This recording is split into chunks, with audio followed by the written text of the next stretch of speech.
Hi, guys. Welcome to Threads Podcast Life Unfiltered. We are recording the night before the episode goes out tomorrow on Friday. So just got busy with the weekend and being away for Memorial Day. And this is a Jason and Meaghan episode. Man, you know, maybe podcasting wasn't a good thing for me. I just...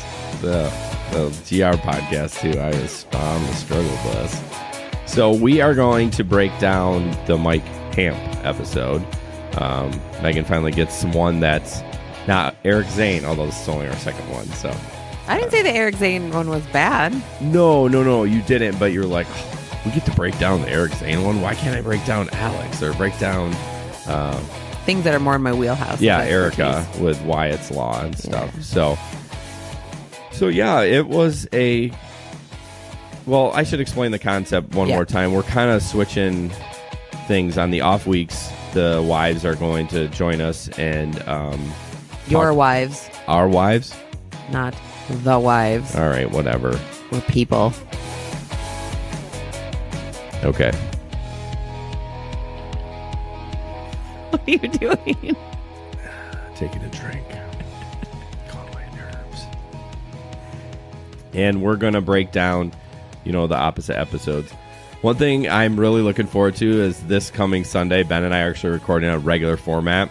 It's been a long time, and I actually even tried to schedule another interview, and Ben's like, can we push that out to, like, June or July? Because, like, we haven't, like, done our regular format. What people came to Threads for is Ben and I kind of talking about our lives and Life Unfiltered. And oh, just the two of you? Yeah. Okay. So this Sunday, we're actually going to have our normal format, just Ben and I, and it's going to be bizarre. Are you going to join hands across the table? We might be gaze at each other. We might do a little kumbaya. Do I need to bring some candles down here? There is a candle over there, the man candle, the bacon something candle. So you got your notes? Yeah.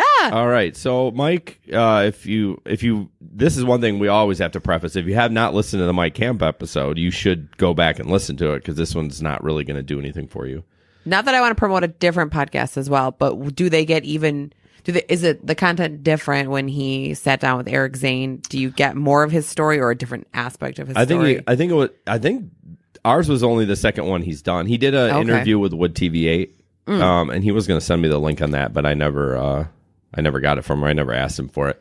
But I just think it's a different way. We kind of tried to talk more about the emotional part of it. And Zane's podcast just isn't about that. I mean, it's not like he can't get deep. I think he can. But it's Eric Zane. You know what I mean? So I think that's just, you know, he just wanted to tell, you know, what he's doing and stuff. And there was probably more talk about him actually doing the walk. We grazed over that. Yes. You know, so that's more of what I meant. Right. And that is such an important part of what he's doing. And so yeah, one interesting real quick before we get into some of your questions or statements about it is it was interesting how he didn't want to say raising awareness for mental health. Yes. It's such a good point though. That's such a good point. And I even brought it up in the podcast. We talked about, raising hope for AIDS or cancer or whatever. We all know about it. You know what I mean? I like his thought. I actually changed the verbiage. I went back and everything and said he's raising hope for people that are struggling with mental illness. So I kind of like that. I like Mike. He's kind of like taking the, he's not this is not even a normal person. He's not the normal person that has those struggles that goes on the road, like saying, raising awareness for all this stuff. And he's just trying to go day by day. And he's like, it's not awareness. I'm just trying to let everyone know out there that there is hope for mental illness and opiates and alcoholism. So it's probably a different take when you've experienced it personally, like it has happened to you. I think a lot of people raise awareness when it's someone they love or their kid or their spouse, you know, because you didn't live it. But when you live it, you're very aware, and so are all the people around you. So it's more of, I just want to show you that it can be okay. Yeah, you know? It's, you know, we brought that example, like my dad, you know, with Alzheimer's, you know, he's all about it. He's got a fundraiser coming up that we're going to in a couple weeks, and which is cool. But yeah, it's always interesting when it starts affecting you, which makes sense even with us with autism. Like, although we don't do we're not really into the autism community. I don't know. It seems exhausting. Well, I would think that if we jumped in and did some sort of awareness something, I would also align with I wouldn't raise awareness about autism. Everybody knows about autism. Yeah. But it probably would be more along the lines of this is what worked for us, and this is what you can do, and these are the therapies, and these are all the amazing things that can happen. And Mike even brought that up. He's like, he doesn't go to AA, he doesn't do any of that. He goes, but this is what works for me. Sure, it works for a lot of people. And I even said to him, like, yeah, if everything's working for you, status quo, man, just keep doing what you're doing. You know, if you start slipping off, then okay, you got to make some adjustments. Mm-hmm. So, which is also a different stance, because most times, at least again, I don't know personally anybody that has struggled with opiate addiction or alcoholism per se, but you know, you just think like, oh, 12-step program and rehab, and then you work on living your life after that. And so his stance is different, which I kind of appreciate. For sure. So did you list your statements and questions kind of as the podcast went along? Yes. Oh, that's for the perfect. most part. That's perfect. Like I said to you earlier, my list is just kind of general questions. So some of them might trigger some memory for me. And I did listen to it today, too. So I think you need to super quick recap what he's doing. Good. Yeah, I can do that. Mike is recovering from opiates and alcohol abuse, and he is doing a walk to raise hope for people that are struggling with mental illness. He is walking from his home in Hastings to St. Ignance, which we all know is on the other side of the bridge. Yes, everyone knows. After the last episode, everyone in the room knew where St. Ignance was. Before, only 2 of the 3 knew. Who was the person that didn't know? I'm not sure. Probably Ben. This is always fun too when the person's not in here. Yeah, because like on the GR podcast when Gabe wasn't here, I re-listened to that. We every opportunity we got to dig him, we did. You know. So yeah, he's just doing a walk. He's not running. And the cool part about why he walks is he had another surgery just like in August, and he can't run, or he, not that he can't run, but from the surgery, but he started walking because he was going nuts because he couldn't do any CrossFit, and he can't run because he has something with his bladder that it makes him pee blood or something. That's not is that the one? What's the word? Yeah, you're jumping way far in. Are we talking about the same thing? I don't know if they're related. They sound related. Okay. But anyway, so he just started walking, and and he's like, how far can I walk today? And he just started doing it. And so he works a full-time job, but he gets up at 4 a.m. and trains in the morning and at night. So he's going to do that walk. I don't know the date. I think it's in August. He finishes up on Labor Day, and I think it's going to take him like 22 days to do it. So check out his website, valuesnotfeelings.com. It's a good little website and explains a lot more about him. So we had him on just to kind of talk about his story. All right. Is that good? That was a pretty good recap. You dipped into some things. You foreshadowed things that I have on there.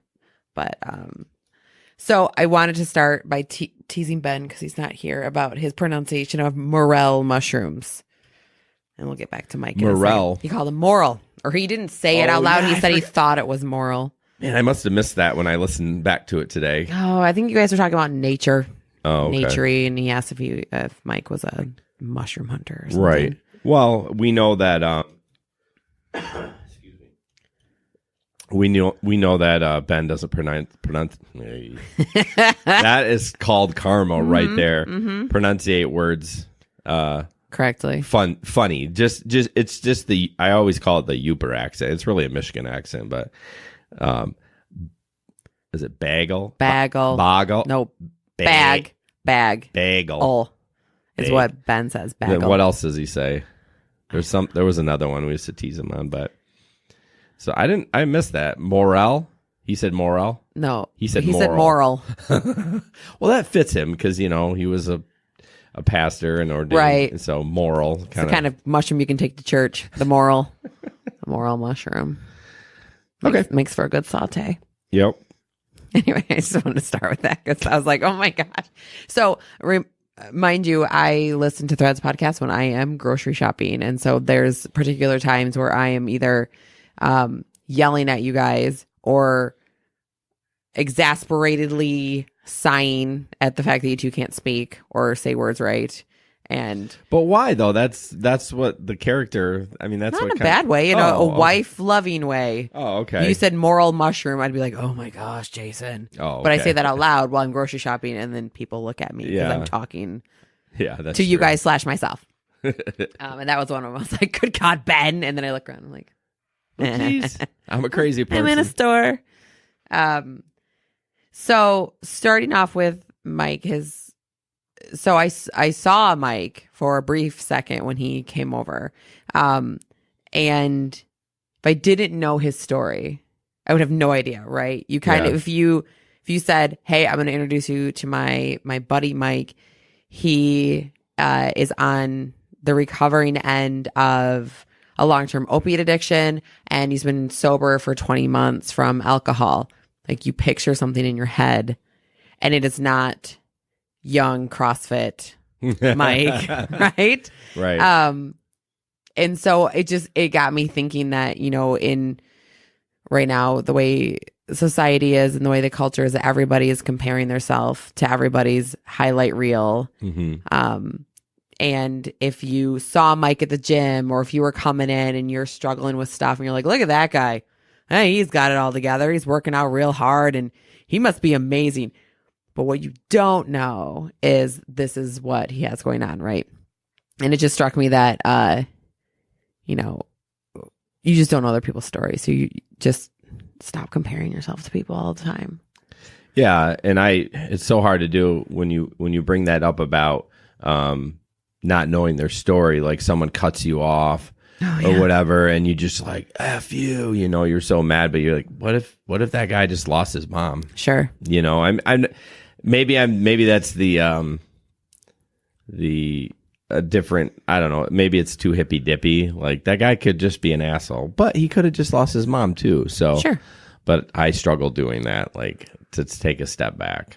Well, I do the opposite of that, and I do that too much and allow way too many things to go on. Yeah. You got to have that balance. But whatever helps you also check yourself, right? If that's the moment where you check yourself and you decide not to zoom past them and flip them off with your kids in the car, if that's the story you need to create to keep yourself from doing that, then great. Which also kind of falls into Mike's tagline that of values, not feelings, so I'm interested to hear your take on values, not feelings.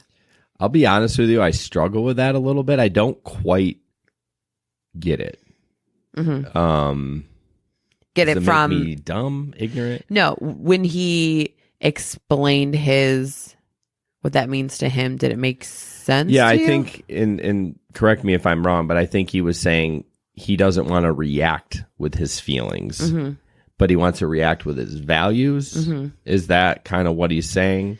Yes. Like, these are the values that I find important, so I'm going to react. I guess when you put it in with the reaction, like, reaction, values, not feelings, I don't understand how can you react with a value? I guess if your value is compassion or I don't know. Well, the reason I ask you is because I love Threads podcast. I feel like you guys didn't ask enough questions for me to really get a good grasp on what it meant to him. I very much understand, because I know you work on that taking that pause, that not being so reactive in the moment, that giving it a minute to really assess what's going on with you. So yeah, you're not hyper reactive to something that you normally wouldn't be. But I was thinking about it for myself, that for me, my values and feelings are very much almost the same thing. I mean, there are like fundamental values that I have that, I think a lot of people have, but a lot of my values are also based on things that make me feel a certain way, things that I will stand for, things that I will not stand for, things that I want to teach my kids because this didn't go right for me. And I want to make sure that they know how to deal with something later on, and that comes from a feeling, but I want to make it into a value for kids. Like for me, struggling with weight and being teased as a kid. Well, listen, our kids are built like Terry's, and we're kind of short and squat, and so very much will probably be an issue for them. And I want for Avery to have a sense of self and feel better about herself than I ever did.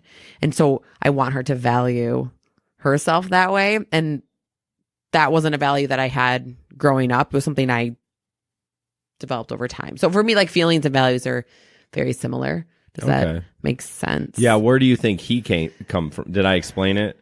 Yeah. No. You think that? I mean, maybe I missed it. Again, this is the one thing, like when you have a podcast, and I know you hate us talking about the technical. Yes, I do. And we're going to work on that for sure. But just thinking about other things, sometimes they say stuff and you don't absorb it. And it sucks because I had an opportunity to break that down a little more, and we chose not to do that. Wrong. It's not a wrong or right answer, but you're right. I'm like, holy crap, I don't even know what he exactly means about that. So it is nice, if you don't run all the equipment just to sit down, record, and leave, and you're just like, this was great. But meanwhile, I'm like, but anyway. So is this the part where you plug for a free intern producer? I would love somebody for Threads. If you're listening, I can't pay you a dime. I can get you some merch, maybe. Can I have merch? Hat or t-shirt. I know we haven't done any Threads merch other than like some contest winners, but rude. I know. Yeah, I'm kind of disappointed that I missed. That's the only part I know that I get thrown under the bus on Threads podcast for saying that you guys don't go deep enough, and that's a spouse perspective, because a lot of times when you're talking about a story or relating to something, I know the full story, and I think sometimes the full story is so much more powerful than the little grazing over it that you do. And probably I would wager Andy feels the same way when Ben's talking about stuff.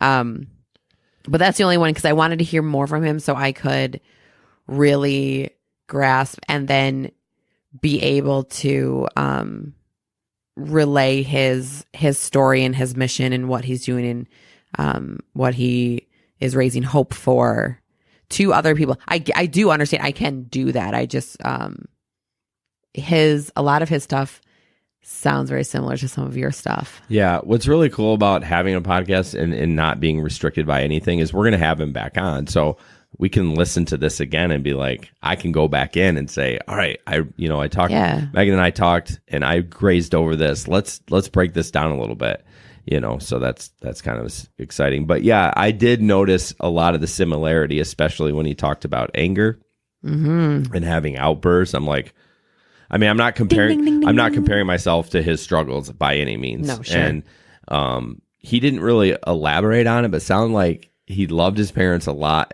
Mike's trying to be super positive now, and I can totally appreciate that. But I think there was some story there that he didn't want to. He even said, I don't want to throw anyone under the bus. But then I said, well, it's still your story. It doesn't mean you love them any less, but whatever happened still created what it created. But that to me I was more interested in that because that's how my wiring and story started, is the abuse I had when I was a kid. And, so I was hoping he'd dabble in that, but yeah, I did, I worry sometimes, for Ben, is that I bring that up to try, like, I'm just trying to relate to the guests because I want them to feel more comfortable. I think maybe once because I don't want, you got a guy to come in there it's Skid Row. Like he's back. He overdosed a couple of times. I don't want him to feel like we're sitting over here judging him. Sure. And not that I don't think he did, but I always try to relate to the guests. So I worry a little bit that Ben's going to be like, oh, you always bring that up. And I'm like, well, it's kind of relatable to these people that are broken. Well, that's exactly what I was going to say. You so far have brought in guests that their childhood has shaped the person they've become. So Brandy, very much so. Mike, Sam has a very supportive family, but I felt like Ben connected with Sam a little bit differently than you could. You connect to some of your guests who come from broken childhood homes because you had one. Yeah. And that's something that that's a connection point for just you. I don't think bringing that up gives you, it does relax a person who also comes from that kind of brokenness because you get it in a way that other people wouldn't. Right. And so you kind of relax, similar to when we see another special needs family and you're like, we get it, our kid's autistic, and you just kind of relax just a little bit because suddenly that person is not judging you the way that you worry they're going to. Absolutely. And I think it sounded like when Mike was talking about his family, gave his parents a shout out, right? So they are involved in his life in some sort of supportive capacity. And I think people assume when they hear that you have an addiction issue that you have crap parents and a crap home. And whether he did and he has rebuilt that and they've reconnected and things are going great now and he doesn't want to revisit that, or is the answer different because they're going to listen, right? You and I've talked about that when you kind of talked about your sisters a little bit or your dad a little bit, that if it's going to be more on the negative, you do hesitate because your story is your story, but your story is it always involves other people, not you specifically, but anybody. So you got to balance that. You want to talk about it, but you don't want to hurt anyone's feelings. Sure. I mean, at this point, I would say I'm recovered from that. I am reactive to a lot of things because of it, but I don't hold a grudge to anyone or anything because of that. Yes. This is the reality, what it is, and we're moving on. But we can still talk about it. But going back to like relating with Mike, I feel like it just gives it a little bit of street cred. Yeah. You know what I mean? Because then you're like, oh, this person knows what being an abused child is. I know. I tried to sneak that one in. You know what the great part about this is that you were burping up a storm before we came down here, and then I need some carbonation. Why? I don't know. Drink water. I don't know.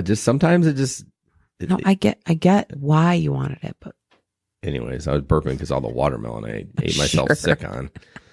Now I lost my train of thought. Oh, the street cred. I think, I mean, be like, oh, this guy understands what it was like, and he, I'm sure when he talks to people that had opiate problem or alcohol, like they understand the depths that you've come from. I think it helps connect you to that person. Now, if you start throwing it out, you have somebody who Ben really relates to, and he's talking about, the church or adopting kids, and you're like, yeah, I was abused as a kid. That's gonna go a little awry and a look at me kind of thing. But right, I would say I don't think you need to be worried about that. No, but there are a lot of my notes that end in ring true for you, Jason? Question mark. There's very, very frequent is that happening in my notes.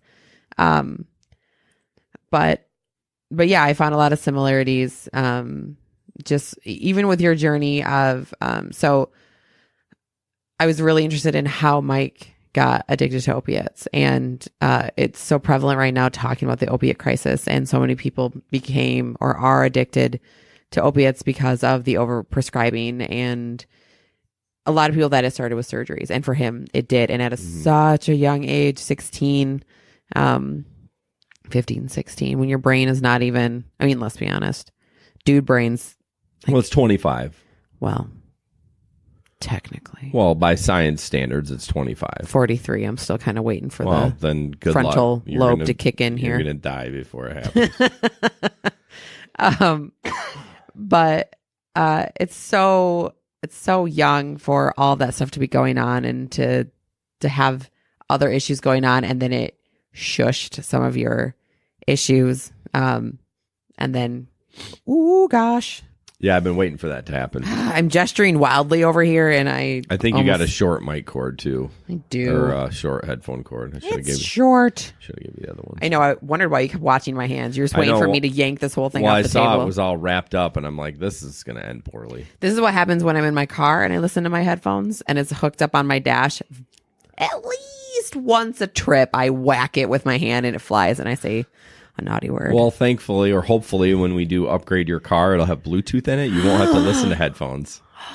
Someday when I don't drive my hoopty mobile. All right. Okay, anyway. But you had some pain issues. You and I had a conversation. You had to go to the pain clinic. You were getting to the point where things just still weren't working for you. And you were doing cortisone shots and you were doing the whole 9 yards and it wasn't happening. And you and I had a couple conversations that you very well may need to move to opiates. And we knew what that would mean. Not necessarily that, oh, you might get addicted to them, but that might be the end of you working or being able to operate. Right. And well, yeah, there was twofold where I resisted it at all costs. Yes. The most they gave me was Naproxen? no, that's just not naproxen. That's not an opiate. I know it's not. There was one where it was like a nerve one, but they mixed it was like right below an opiate. But anyways, you mixed it with Tylenol. I can't remember. Tramadol. Oh, yep. Tramadol. So that was the most I would take. And I honestly, it didn't really give me that much. I think a lot of my pain was mental. So it may have helped, but I didn't feel it did. But if you remember, for a time there, I was drinking every night. Like I wasn't getting drunk, but I was like 2 or 3 beers every night just to get a buzz on. Because guess what? It doesn't hurt, you know? And I can see how someone can get addicted to that stuff. And that's why I was so like, I don't, because they would have gladly gave me opiates. Oh, yeah. I think there would have been no issue. I turned them down. I said, every time I went in there, I said, I don't want opiates because I was so worried that I don't have an addictive personality per se. You disagree? Kind of, sort of. I mean, I do and I don't. You like stuff that gives you a dopamine rush, and then you struggle with.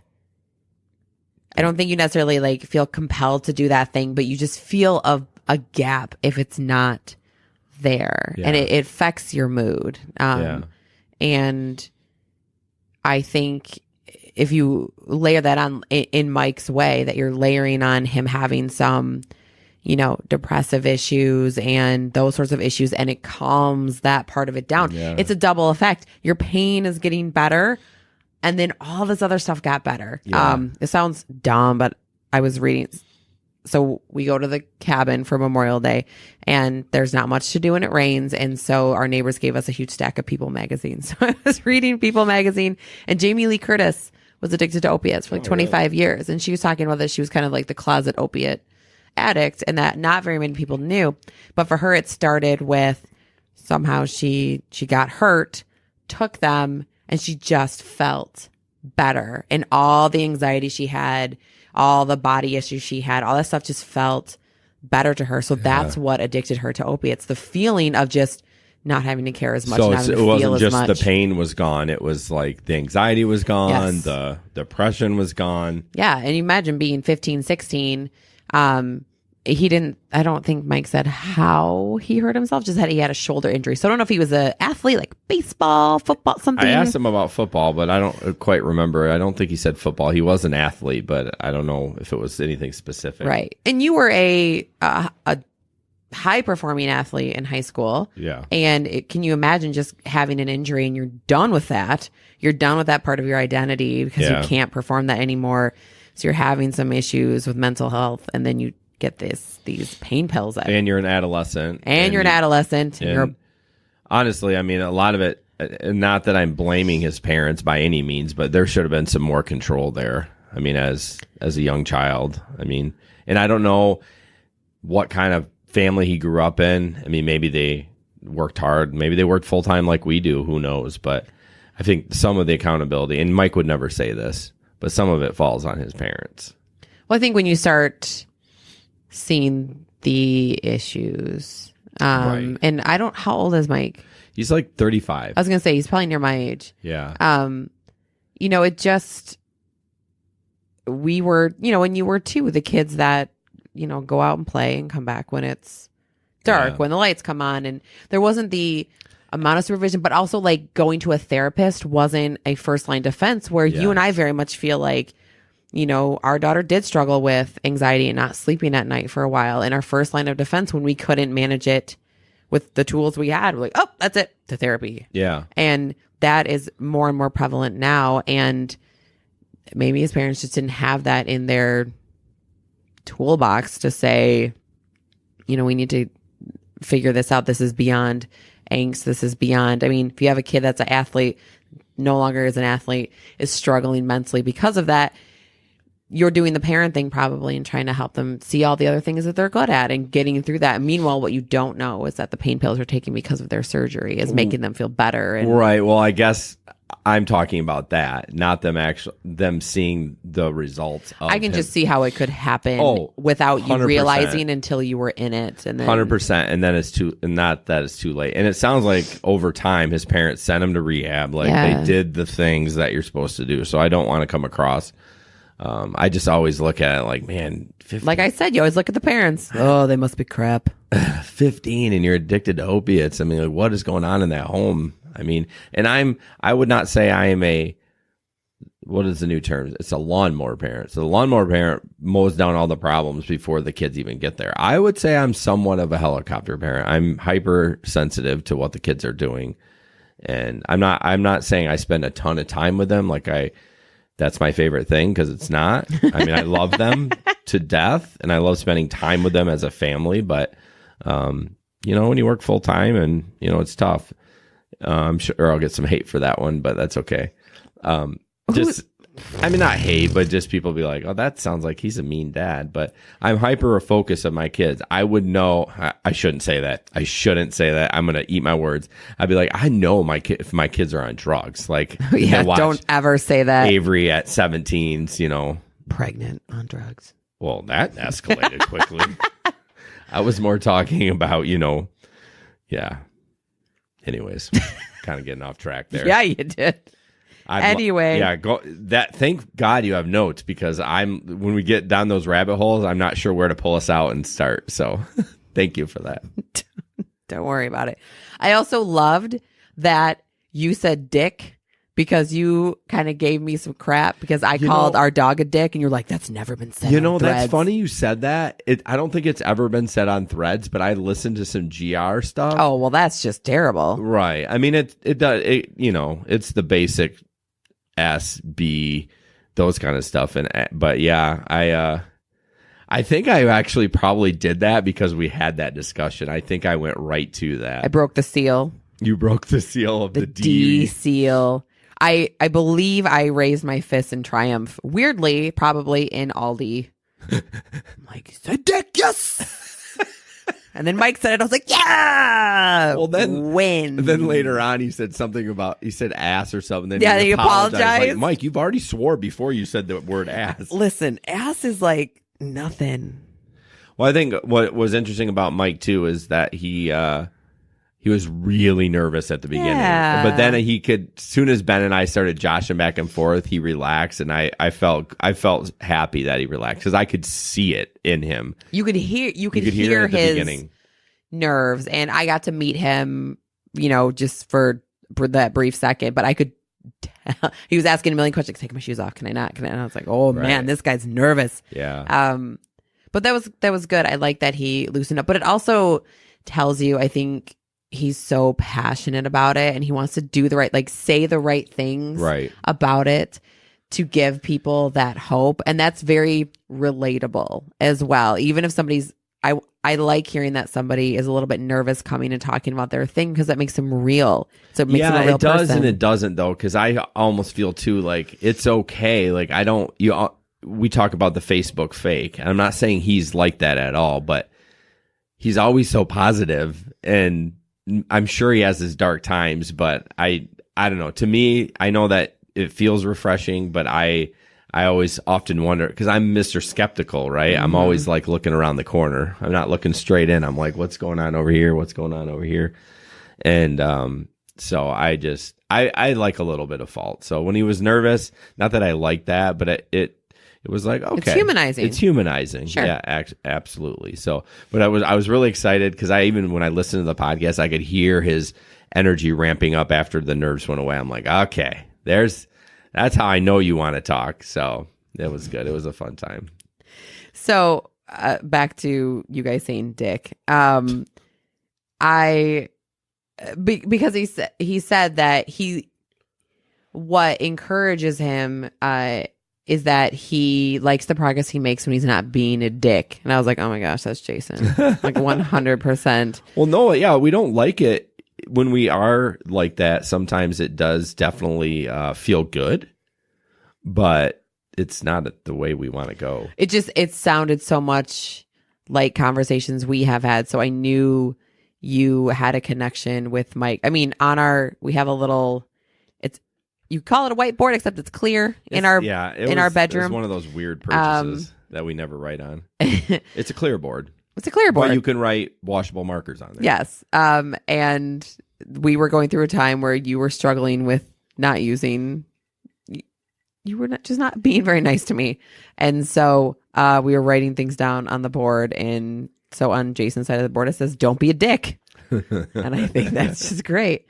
But I think that speaks true, again, to the humanizing part of it, is that that's something to focus on. You have these issues, whether they're outbursts or you couldn't get out of bed yesterday or whatever those issues are, but the progress you're making when that isn't happening for you, are you making progress? And if you are, or you're having less of those days, or you roll out of bed at noon instead of 2 or whatever that is, I think putting them in a little baby step way like that would be very encouraging if I or somebody I loved was struggling with that, to say there's this guy, he is slightly non-traditional in that he's really focusing on exercise, but he's looking at how he can control himself, and that the progress he's making when he's in a good place, he's making good progress, and he focuses on that and keeps himself positive. And I would say his positivity, 20 months sober is pretty fresh sober, right? So he probably needs to keep that up right now, and that will balance itself out later. But you just don't know what's going to make you dip back down, right? So if you kind of keep yourself positive for now, you can balance it out later. Yeah, one thing I do want to bring up, and a lot of people talk about this, is with mental health, is exercise, and I don't do it, and I think it would be better, and especially somebody that has the tendency to have anger issues. I think exercise is huge, because we were born, God put us on this planet to be, especially for men, hunter gatherers, you just survival, and all of a sudden you get in this cush world that we're in, and you don't do any of that. So you kind of, where are you going to take your aggression out? Where are you going to take, and it goes for females too. We all have aggression. Take it out in the gym, go burn some calories, go sweat a little bit, go get a little uncomfortable, so that you were like, oh, this is much better now. Well, and it releases endorphins. Yeah. And that helps you. Yeah. He definitely we talked about therapy, and he said that he doesn't go to therapy, and he really got on did not like the med thing, which I totally understand, but he blew right past what I was actually talking about. Well, you can tell the therapy experience he's had. Right. Is the pill push. Yeah. And you can hear in the podcast, I cleared up that I wasn't talking about that, because I do believe this is a huge pill pushing society, but it was just interesting that he doesn't go to therapy right now. And Ben and I, if there was a camera on this, but if it was over there, then you could just see us. You'd probably see our face go, people can't see me, but kind of cocking your face. We're such huge therapy proponents, and it's been so helpful. Why wouldn't you? But clearly the gym is his therapy. It's his therapy. I know people that struggle with depression and someone I knew that was her therapy. It was exercising, and I know somebody else who struggles with anxiety, and moving is her therapy. And both of them had times where they couldn't do that, and they just, their mental health just sunk to the floor. Well, and I think that's why he started walking. Yeah, because he's like, I got to do something. I feel like I'm spiraling out of control. And you're, like you said, 20 months is fresh. If it was 20 years from now and he couldn't move, he probably wouldn't have that spiral, because it's so far removed. Yeah. So well, and you can only create mental tools for yourself if you're able to calm your brain down enough to work through building those tools up. You know what I'm saying? And walking, it's giving your body something to do. It's like why ADD people wiggle. Yeah. Right. I can concentrate if I can move my body. Right. And I have a coworker who taught her son how to read while he jumped around the kitchen. Like learning the ABCs was him drawing it on things and making it with his body because he couldn't sit. So she's like, that's how we learned. He moved. Yeah. And some people need that kinetic energy to do mental focus. And so if you're walking, I mean, you've talked about that when we have really good conversations if we go for walks. So if you swim, you do a lot of good thinking and your head's just more clear. Yes. I prefer dance cardio. Shout out work. WERQ. Thank you. Please, for the love of God, somebody come with me. Thanks for clarifying. What do you mean? I just throw it out all the time and no one ever wants to come. I have my gym friends, but... Yeah, but Angie's kind of becoming your outside friend. She is my outside friend. That's very exciting. I digress. Okay. So I had to look up his rhabdomyolysis. So I had to look it up so I could understand it. And so I don't know. He didn't really explain it medically. I think you knew a little bit about it because you've heard Joe Rogan talk about it. Yeah. More or less, muscle injury. Overtrain. It releases stuff into your bloodstream. And then your kidney tries to filter it out and it can't keep up and it can do, you can go into acute renal failure, which it sounds like Mike struggled with the kidney issue part of it. It does make your pee very yucky red tea colored. So that's where I wondered later when we talked about he pees blood sometimes. If that's the same thing.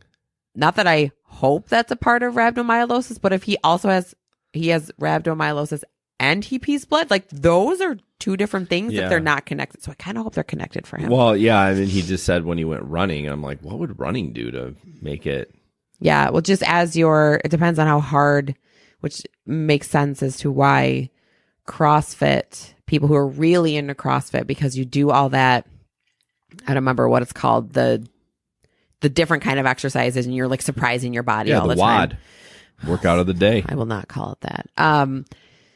But you are creating, like, you don't want your muscles to have the muscle memory. So you're building muscle that way because, you do those like micro tears and that makes your muscles stronger. But it also releases things within your body. So if you don't heal up your body and let your electrolyte balances come back to norm and you're constantly doing that, if your kidneys can't keep up and they go into failure. I would think if you just drank water like all the time, that would recover for you. But. Yeah, unless you're a really crazy worker outer person, then you need to like kick in some electrolytes in there, help yourself out. But I meant just liquids in general. Yeah, Gatorade. Well, that'll just help your filtration system in general. But there's also a link with rhabdomyolysis to alcohol and drug abuse as well. So I wonder if he was already kind of pre-set up and then started doing these really hard workouts and set himself up for. I think he's been sober from opiates for 4 years. So if he was at 15, so that puts it at 16 years he was abusing opiates. Yeah. And alcohol for 20 years. It takes a hit on you. I mean, I did a teensy bit of research, .org research, not .com research, #medical brain. But so I very briefly dipped into the pathophysics. So I'm more interested in it. I'd like to look it up later, but I had to look it up, and then I was very concerned when he said he had another surgery. I'm like, what did he take for his pain? I was all concerned. Well, but he said he took opiates. Well, I don't know how you wouldn't be able to. Someone cut into your body and through your muscles, and something like a shoulder where you use it all the time. Yeah, I don't know. My guess is the pain was unbearable. Right. And they give you stuff during surgery that you are, the first 24 hours once you come out of your anesthesia, it's still in your system. So even doing the mental work of coming out of. Yeah, I feel like they have to have another solution. I don't know what it is for doctors to be like, oh, you're recovering opiate. Yeah, here's Oxycontin. I'm like, what the, Well, for people that, more from a barbiturate narcotic standpoint, that's why you go to methadone clinics. Methadone, you come off of things like heroin, street drugs. But that's what methadone does. You do get addicted to methadone, and then they wean you down from methadone, but there are different things they can give you to help wean you off that you can't abuse. Oh, So okay. there's a med called Suboxone that they give to pregnant women, and you can't, if you take it the right way, it gives you that wean down effect. You still get a little bit of a high from it. But they're weaning you down, but you can't crush it. You can't inject it. You can't snort it because it's got Narcan built into it. And the Narcan only kicks into gear if you abuse it. Oh, in a different way. So if you break the chemistry of the pill, it shuts it down and it won't. Well, is Narcan the what they administer in the streets? Yep, the reversal. Oh, that's an amazing drug. Yeah, we from a standpoint of being in the neonatal ICU where we get babies withdrawing from drugs, we had somebody come in and he was an addiction specialist dealing with pregnant moms. So we got to hear the adult side of it, and so we recorded it and I play it for all my new RNs. And every time, that's my favorite part of the whole lecture, watching everybody as they realize they have drugs that you can't abuse. Yeah, it's that's like, amazing. what? That's amazing chemistry. Like, I know. The second this thing gets disturbed, it kills whatever the high is in it. Right. So I would wager with the opiate crisis that we're having that there are people working behind the scenes to try to figure out what to do now when we have so many opiate. Marijuana. I think that's going to be the future. Yeah. Well, what I was pain. Yeah, that's what I was going to say, is how to control things like surgeries, or, you know, the people that are still in chronic pain, how to get them off the opiates. But and when I say marijuana, I do understand that it's still a mind-altering drug, but it's not an opiate drug. It's not an addiction drug. Sure. Or is that the word, addiction? Or what is it? What is the? I mean, I consider marijuana you not an addict, like it's not you're not chemically dependent like alcohol. If you abuse alcohol over time, they say people can get addicted to it. Well, I call they feel addicted to it. Yeah, I can't call bull live crap. without But it. anyways, I think that's the future for pain relief. I mean, CBD oil, you can't turn a page in a magazine without people talking about CBD oil. So it'd be interesting to see the more research come out on CBD. And yeah, we're probably 5 or 7 years out on that. It takes forever for them to do studies, but I think they have been doing it, and it's becoming, you know, in air quotes, I'm doing mainstream now, the CBD, but it'll be interesting. So yeah. So he drums, which I thought was funny. I was like, oh gosh, Jason's gonna be best friends with this guy. Because you like drumming. I like it, but I'm not currently doing it, so I feel like a failure.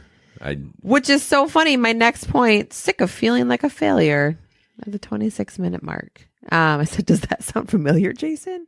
That he has a want to help people. You know, he was in the police academy and he wanted to dabble in being a EMT paramedic, but knowing that his issues were going to keep him from doing those things. And it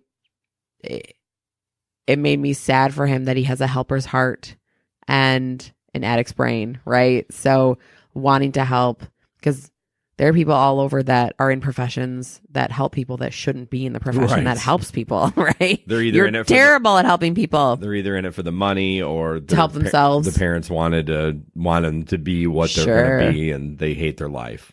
Right.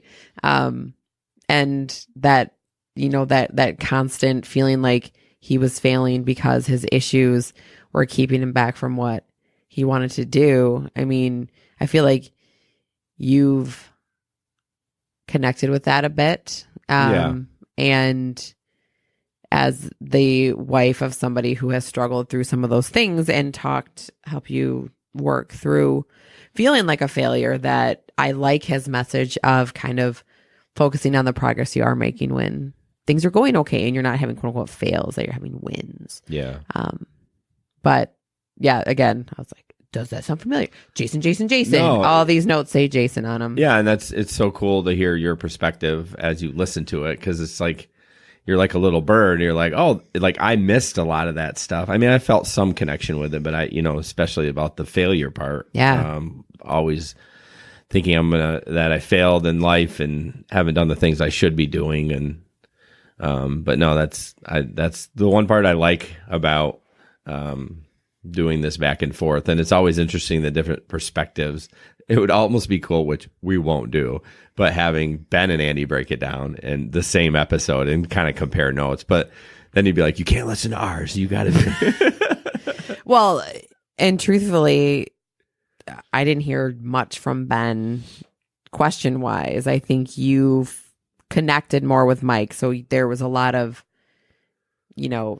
similar to Eric saying, it was a Jason heavy Q&A. But again, if you feel the connection with the person that doesn't feel as connected or understand the story, the same thing would step back and let the person that I know, I mean, you and Ben are close enough that you have the connection on this one, and you can go back. Yeah, you just kind of feel it. And there was a couple awkward moments because I wanted him to take, because I'm feeling, I'm just feeling bad, because he's my buddy, and I don't want to be a show hog. Your buddy. So we've tried to alternate, but then also Ben likes to take 27 seconds to think before he speaks. I think he takes about 3, but that's about 3 more than you can stand. Right. And it's just, and that's how Ben is. And I'm glad that he's like that, but it drives me bonkers. Yes. I mean, and I'll get to it in a minute. Ben did a lot at the end, which was good, and then about the mental health stuff and kind of bringing that all together and pulling the thread together. But you said something that I forgot to talk about, that Mike had said that how alcohol came into play is because it's just so socially acceptable and cheap.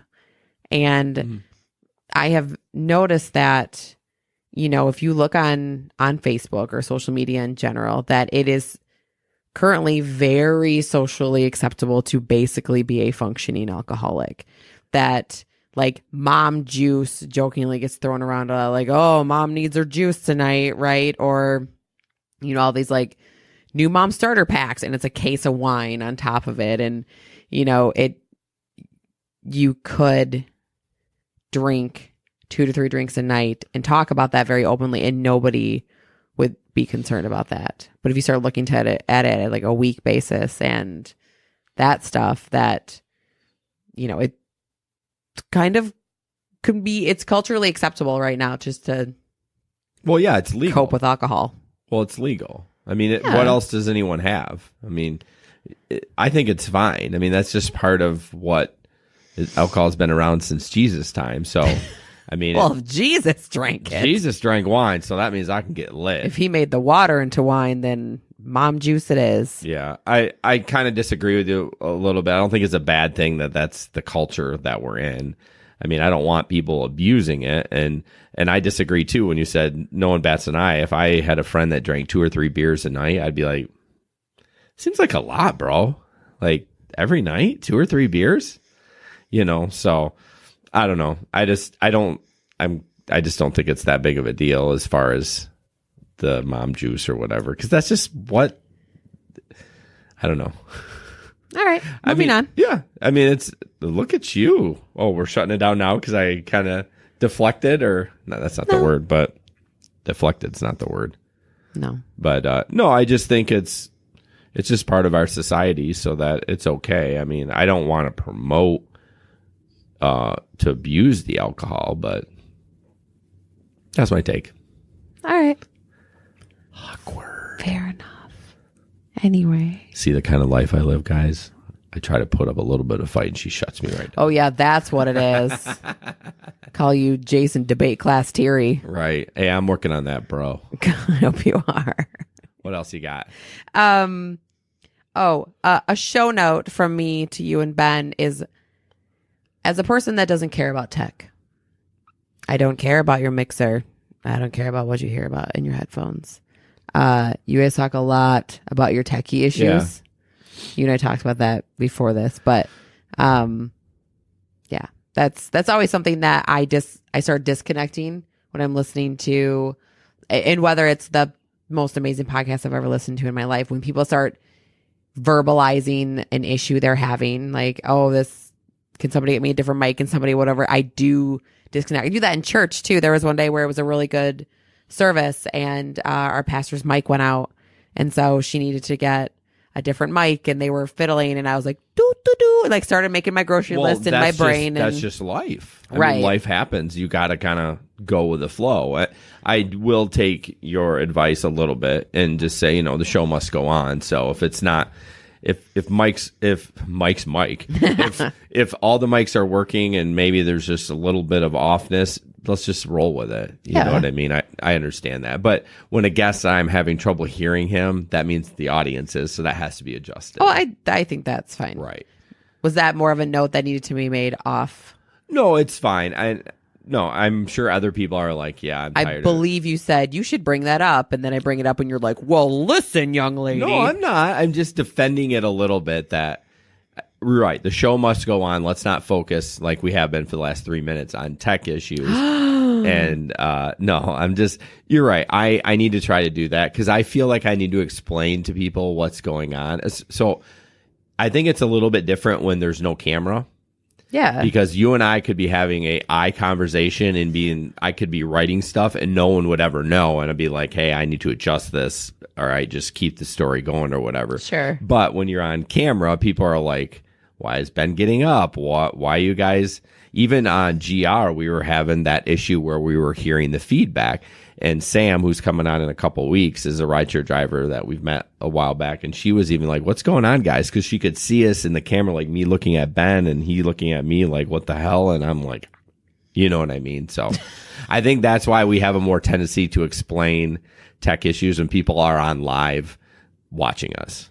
Got it. Got it? Yes. Okay.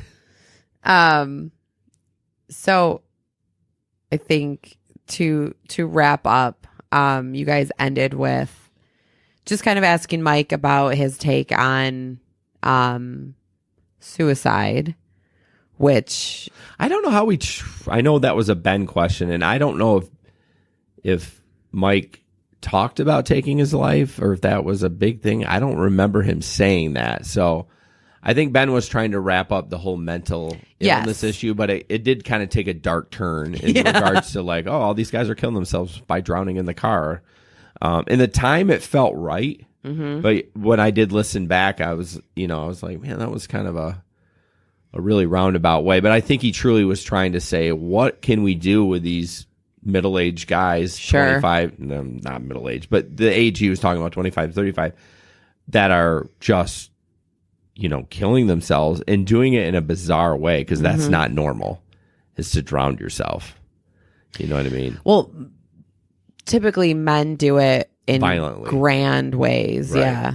And I guess you could look at that as a grand way, driving your car into the lake. But to me, it's kind of... I picture somebody driving off something, not like just like slowly going down. Well, yeah, like, I'm sure that didn't happen. I mean, there was one right around here. I think Ben said Placer Creek, where they just drove right off the bridge or off the embankment into the water. And I don't look at that as a peaceful way to go. But no, I think it was just interesting to him that in this Midwest area that seems to be happening a lot. So yeah, no, I think it's a hot topic right now is suicide rates, and definitely somebody that struggles with mental health or addiction issues. That's probably something that has either come up or they've dealt with or something along those lines. Yeah, I do think it took a dark turn. I was not waiting. I was not expecting. Ben struggles with that stuff. Yeah, with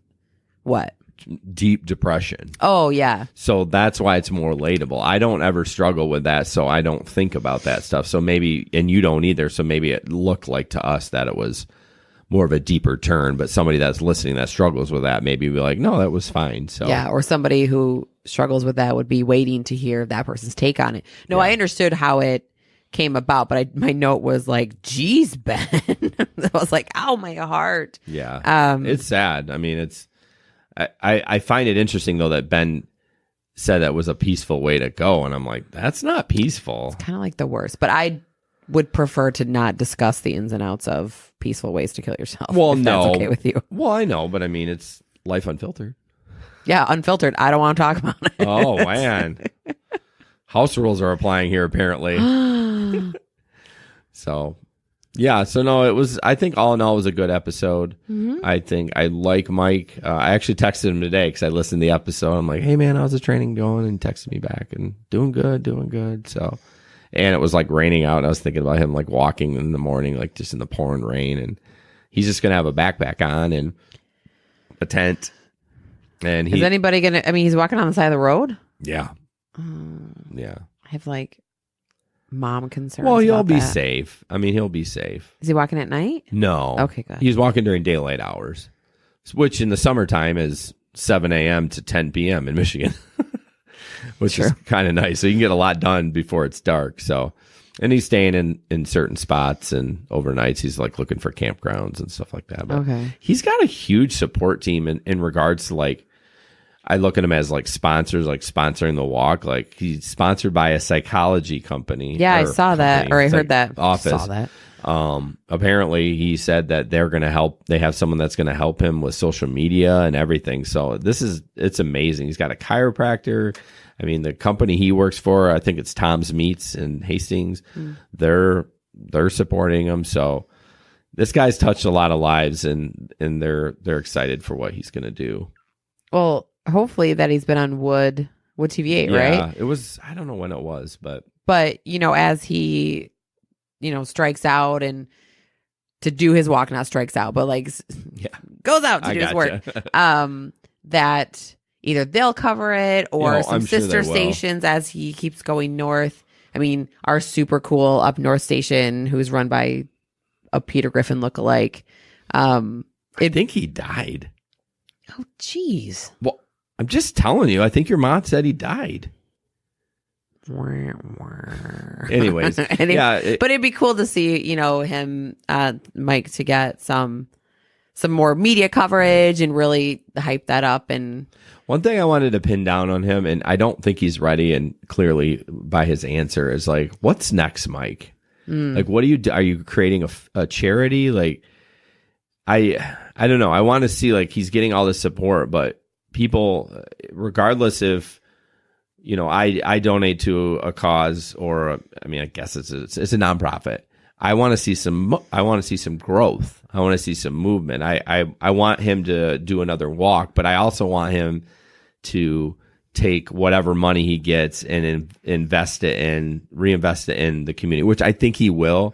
I just think he's got so much going on. He doesn't really know how to apply that, and he does have some help. So I'm hopeful that, because I want him to keep doing, because I think he could be a motivational speaker. Like, I think he's got an amazing story, and I just hope that those parts work out for him. Yeah. Well, he had said something that he was going to help lead some sessions for that therapy group that's sponsoring him, something along those lines. Yeah, he was able to get a room there if he needed to help somebody like walk through or something like that. It's something like that. Yeah. So, there's an avenue right there that potentially you could. Right. Maybe we can start a walking group.